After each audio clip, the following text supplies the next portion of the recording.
নাককাটিগাছ গ্রাম পঞ্চায়েতের বলরামপুর চৌপতি এলাকায় জাতীয় সড়কের উপর ডাম্পার এবং আলু ভর্তি লরির মুখোমুখি সংঘর্ষ ঘটনায় ডাম্পার চালক গুরুতর আহত হন। চালক এবং খালাসিকে উদ্ধার করে তুফানগঞ্জ মহকুমা হাসপাতালে নিয়ে আসলে ডাম্পারের চালকের অবস্থা আশঙ্কাজনক থাকায় তাকে জেলা হাসপাতালে স্থানান্তর করে কর্তব্যরত চিকিৎসক। তার নাম তপন দাস, গাড়ির খালাসি, 12 বিশার বাসিন্দা পাপাই সরকার, চিকিৎসাধীন তুফানগঞ্জ মহকুমা হাসপাতালে। ঘটনাটি মঙ্গলবার রাত 1টা নাগাদ হয় বলে জানা যায়। স্থানীয়রা জানান, মঙ্গলবার রাতে প্রবল বৃষ্টি হচ্ছিল, সাথে বজ্রপাত এবং ঝোড়ো হাওয়া। গভীর রাতে প্রবল শব্দে ঘুম ভেঙে যায় তাদের এবং উঠে দেখেন ডাম্পার এবং লরিটির মুখোমুখি সংঘর্ষ হয়েছে।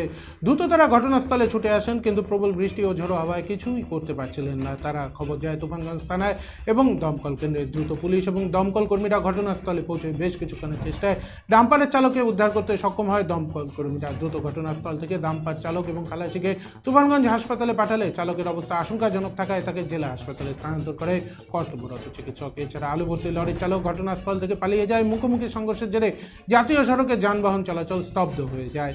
পরবর্তীতে পুলিশের আলু ভর্তি লরিটিকে ঘটনাস্থল থেকে সরালে যানবাহন চলাচল স্বাভাবিক হলেও দুর্ঘটনায় সব থেকে বেশি ক্ষতিগ্রস্ত ডাম্পারটিকে সরাতে পারেনি পুলিশ। অত্যাধিক বৃষ্টি এবং ঝোড়ো হওয়ার কারণে এই দুর্ঘটনা হয়েছিল বলে অনুমান স্থানীয়দের। আচ্ছা, রাত্রি 1টার দিকে এটা অ্যাক্সিডেন্টটা হয়েছে। বাড়ি থেকে শব্দ পেলাম যে একটা মানে এই বিকট শব্দ হলো।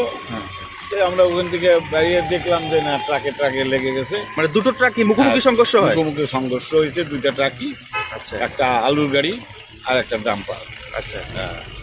তারপরে ড্রাইভার ওখানে আটকে গেছে, ড্রাইভারকে অনেক ই করে টেনে টুনে বাইর করা হয়েছে। বার করছে। আর